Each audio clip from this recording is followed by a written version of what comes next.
नमस्ते, मैं हूं पूनम गौड़ और आप देख रहे हैं oneworldnews.com की प्रस्तुति उन ग्रहों की बातें। आज के प्रोग्राम में मैं बताऊंगी आज का पंचांग, हर राशि का राशिफल, एक रोचक सी कहानी सुनाऊंगी और आखिर तक मेरे साथ जुड़े रहिएगा। जिनका जन्मदिन है उनका वर्षफल बताऊंगी और साथ में साल भर के उपाय भी। शुरू करते हैं आज के पंचांग से। आज शुक्रवार 3 मई 2024 है। वैशाख का महीना चल रहा है। कृष्ण पक्ष की दशमी तिथि रहेगी रात्रि 11:24 तक और उसके बाद एकादशी। शतभिषा नक्षत्र रहेगा रात्रि 12:06 तक और उसके बाद पूर्व भाद्रपद। ब्रह्म योग रहेगा दोपहर 2:19 तक और उसके बाद इंद्र योग। राहु काल रहेगा प्रातः 10:30 बजे से लेकर के दोपहर 12 बजे तक। दिशा शूल पश्चिम। दशमी को कलम्बी शाक त्याज्य है, ऐसा ब्रह्म वैवर्त पुराण के ब्रह्मखंड में कहा गया है। बात करते हैं राशिफल की। यहाँ बता देती हूँ कि मैं राशिफल चंद्र राशि से या नाम अक्षर से बताती हूँ। बात करते हैं मेष राशि की। समाज सेवा के लिए धनराशि दान कर सकते हैं आप। उच्च शिक्षा के लिए विदेश यात्रा के योग बन रहे हैं। बेनामी प्रॉपर्टी न मिलने से टेंशन रह सकती है। वृषभ राशि, असंतोष और टेंशन के रहते हुए भी आप कोई एग्रीमेंट साइन कर सकते हैं। भाग्य साथ है, घबराएं नहीं। मिथुन राशि, उच्च पद की नौकरी या व्यवसाय आज आपके जीवन का केंद्र बिंदु रह सकते हैं। समाज सेवा के कार्यों में कुछ समय व्यतीत होगा।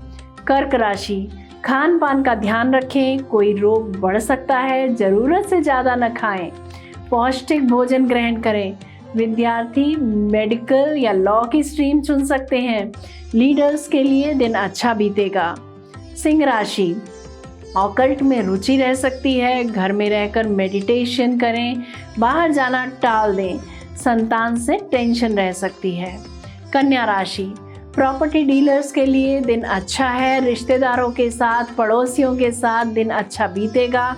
पत्नी को वाहन गिफ्ट कर सकते हैं आप। तुला राशि, एडवर्टीजमेंट से जुड़े लोगों को लाभ होता दिख रहा है। कंप्यूटर प्रोफेशनल्स के लिए दिन अच्छा रहेगा।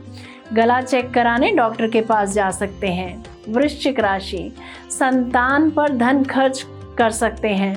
कला में, खेल में या धर्म में रुचि रह सकती है। शेयर मार्केट से लाभ होता दिख रहा है। धनु राशि, माँ के साथ समय घर पर रहकर ही बीतेगा। शिक्षा को लेकर विचार कर सकते हैं आप। वाहन खरीदने का भी मन बना सकते हैं। मकर राशि, विदेश सेटलमेंट के योग बनते हैं। एडवर्टीजमेंट पर पैसा इन्वेस्ट कर सकते हैं। घर से दूर की यात्रा के योग बनते हैं।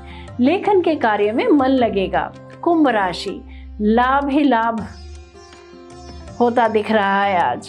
आज सफलता हाथ लगेगी। दोस्तों की मदद करके खुशी मिलेगी।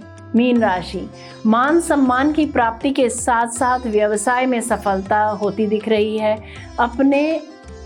आपने जो कुछ भी सोचा था और जो कार्य करने की मन में ठानी थी, आज वो सब आपकी प्रमुखता रह सकती है।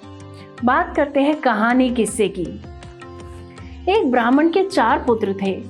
उनमें परस्पर गहरी मित्रता थी। चारों में से 3 शास्त्रों में पारंगत थे, लेकिन उनमें बुद्धि का अभाव था। चौथे ने शास्त्रों का अध्ययन तो नहीं किया था, लेकिन वह बड़ा बुद्धिमान था। एक बार चारों भाइयों ने परदेश जाकर अपनी अपनी विद्या के प्रभाव से धन अर्जित करने का विचार किया। चारों पूर्व के देश की ओर चल पड़े। रास्ते में सबसे बड़े भाई ने कहा, हमारा चौथा भाई तो निरा अनपढ़ है। राजा सदा विद्वान व्यक्ति का ही सत्कार करते हैं। केवल बुद्धि से तो कुछ मिलता नहीं। विद्या के बल पर हम जो धन कमाएंगे उसमें से इसे कुछ नहीं देंगे। अच्छा तो यही है कि यह घर वापस चला जाए। दूसरे भाई का विचार भी यही था, किंतु तीसरे भाई ने उनका विरोध किया। वह बोला, हम बचपन से एक साथ रहे हैं, इसीलिए इसको अकेले छोड़ना उचित नहीं है। हम अपनी कमाई का थोड़ा थोड़ा हिस्सा इसे भी दे दिया करेंगे। अतः चौथा भाई भी उनके साथ लगा रहा। रास्ते में एक घना जंगल पड़ा। वहाँ एक जगह हड्डियों का पंजर था। उसे देखकर उन्होंने अपनी अपनी विद्या की परीक्षा लेने का निश्चय किया। उनमें से एक ने हड्डियों को सही ढंग से एक स्थान पर एकत्रित कर दिया। वास्तव में ये हड्डियां एक मरे हुए शेर की थी। दूसरे ने बड़े कौशल से हड्डियों के पंजर पर मांस एवं खाल का आवरण चढ़ा दिया। उसमें रक्त का संचार भी कर दिया। तीसरा उसमें प्राण डालकर उसे जीवित करने ही वाला था कि चौथे भाई ने उसको रोकते हुए कहा, तुमने अपनी विद्या से यदि इसे जीवित कर दिया तो यह हम सभी को जान से मार देगा। तीसरे भाई ने कहा, तू तो मूर्ख है, मैं अपनी विद्या का प्रयोग अवश्य करूंगा और उसका फल भी देखूंगा। सबसे छोटे ने कहा, तो फिर थोड़ी देर रुको, मैं इस पेड़ पर चढ़ जाऊं, तब तुम अपनी विद्या का चमत्कार दिखाना। यह कहकर चौथा भाई पेड़ पर चढ़ गया। तीसरे भाई ने अपनी विद्या के बल पर जैसे ही शेर में प्राणों का संचार किया, शेर तड़प कर उठा और उन पर टूट पड़ा। उसने पलक झपकते ही तीनों अभिमानी विद्वानों को मार डाला और गरजता हुआ चला गया। उसके दूर चले जाने पर चौथा भाई पेड़ से उतरकर रोता हुआ घर लौट आया। इसीलिए कहा गया है कि विद्या से बुद्धि श्रेष्ठ होती है। बात करते हैं जिनका जन्मदिन है। आप सबको जन्मदिन की हार्दिक शुभकामनाएं। आपका पूरा साल खुशियों भरा बीते, यही कामना है हमारी। बात करते हैं आपके वर्षफल की। वर्ष 2024 आपके लिए थोड़ी परेशानियां वाला समय है। इस समय में आप गलतफहमी का शिकार हो सकते हैं। आपकी थोड़ी सनकी प्रवृत्ति हो सकती है। अपने लव पार्टनर पर शक कर सकते हैं। सीखने के लिए, गुप्त ज्ञान प्राप्त करने के लिए, रिसर्च के लिए यह वर्ष अच्छा है। साझेदारी ना करें, धन उधार ना दें, किसी की कोई गारंटी या गवाही से बचें।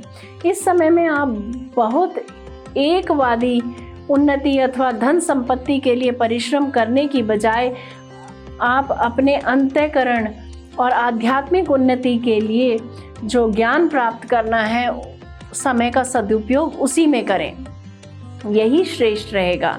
बात करते हैं आपके उपायों की। साल भर के उपाय रहेंगे कि रुद्राक्ष और क्रिस्टल का ब्रेसलेट पहने, 6 मुखी रुद्राक्ष धारण करें, अभिमंत्रित शुक्र यंत्र की पूजा करें, गाय को भोजन दें और संभव हो जाए तो गाय दान कर दें, साफ सुथरे वस्त्र पहने, लक्ष्मी नारायण स्तोत्र का पाठ करें, लक्ष्मी नारायणाय नमः इस मंत्र का जाप करें, राधा कृपा कटाक्ष स्तोत्र का पाठ करें, सफ़ेद रुमाल अपनी जेब में रखें तो उससे भी बहुत फर्क पड़ेगा।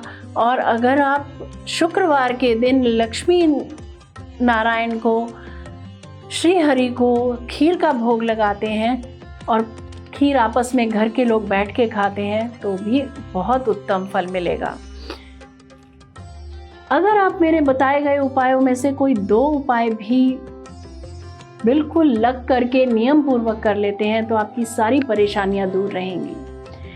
अगर मेरा प्रोग्राम पसंद आया है तो इसे लाइक, शेयर, सब्सक्राइब करें, बेल का आइकॉन जरूर दबाएं और कल फिर मेरे साथ जुड़िएगा oneworldnews.com की प्रस्तुति उन ग्रहों की बातें में।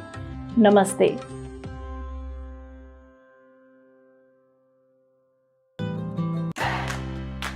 Press the bell icon to never miss a video from One World News.